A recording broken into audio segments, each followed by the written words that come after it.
اور وہی تو ہے جس نے تمہارے کان اور آنکھیں اور دل بنائے، لیکن تم کم ہی شکر کرتے ہو۔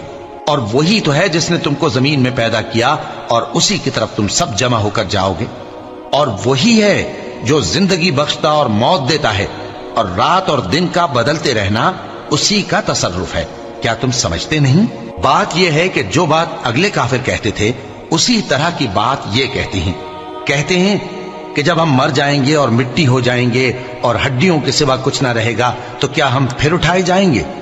یہ وعدہ ہم سے اور ہم سے پہلے ہمارے باپ دادا سے بھی ہوتا چلا آیا ہے۔ اجی یہ تو صرف اگلے لوگوں کی کہانیاں ہیں۔ کہو کہ اگر تم جانتے ہو تو بتاؤ کہ زمین اور جو کچھ زمین میں ہے سب کس کا مال ہے؟ جھٹ بول اٹھیں گے کہ اللہ کا۔ کہو کہ پھر تم سوچتے کیوں نہیں؟